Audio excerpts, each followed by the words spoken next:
Konflik Rusia dan Ukraina belum juga menemui titik terang. Dalam kurun waktu 2 minggu terakhir, sejumlah wilayah Ukraina terus dibombardir. Banyak warga sipil yang menjadi korban. Ada indikasi konflik ini semakin meluas, seiring hubungan NATO, Ukraina, dan Rusia yang kian memanas. NATO masih belum mau menerima zona larangan terbang untuk Ukraina, karena khawatir langkah itu bisa memicu Perang Dunia Ketiga. Tak heran kalau Presiden Ukraina Volodymyr Zelensky merasa kecewa.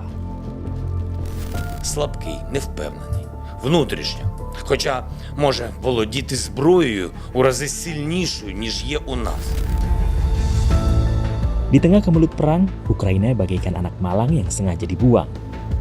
Padahal, awalnya Ukraina berharap kalau bergabung dengan NATO, keinginan menjadi anggota Uni Eropa semakin terbuka.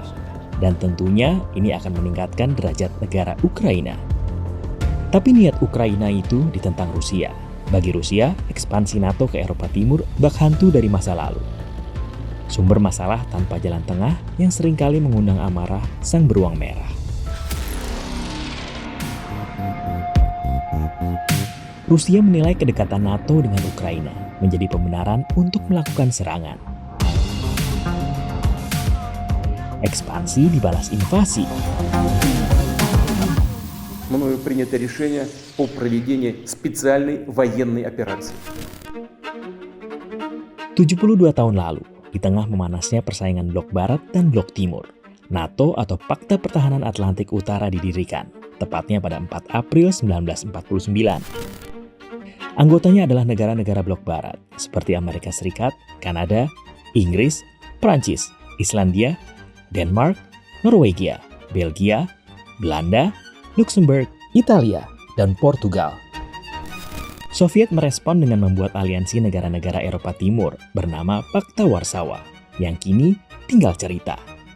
Sebab Pakta Warsawa resmi dibubarkan 31 tahun lalu, yaitu pada tahun 1991. NATO dan Paman Sam tidak tinggal diam. Pemerintahan Bill Clinton kala itu membuat kebijakan menarik negara-negara bekas Pakta Warsawa ke NATO. Lalu di tahun 1999, mereka mengundang Republik Ceko, Polandia, dan Hungaria yang menandai gelombang ekspansi pertama. Langkah-langkah tersebut langsung memicu amarah Rusia. Namun bukannya mereda, NATO dan Amerika Serikat menambahkan 3 negara Baltik sebagai anggota di tahun 2004. Bergabungnya Estonia, Latvia, dan Lithuania menandai ekspansi NATO yang kedua, sekaligus membuat NATO kini berada di pinggir batas Federasi Rusia.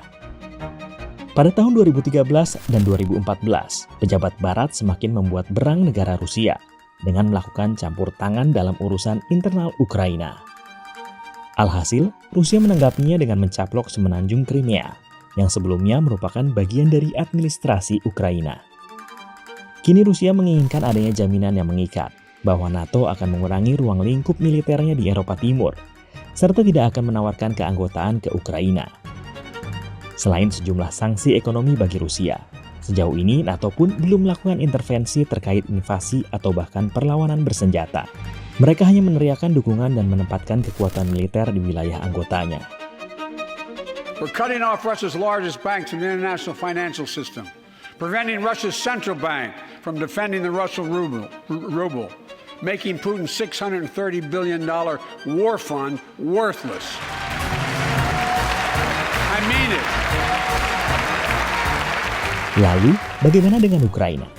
Apakah kehancuran wilayah serta jatuhnya korban jiwa hanya bagian dari pertunjukan para negara adidaya untuk pamer tentang siapa yang paling berkuasa?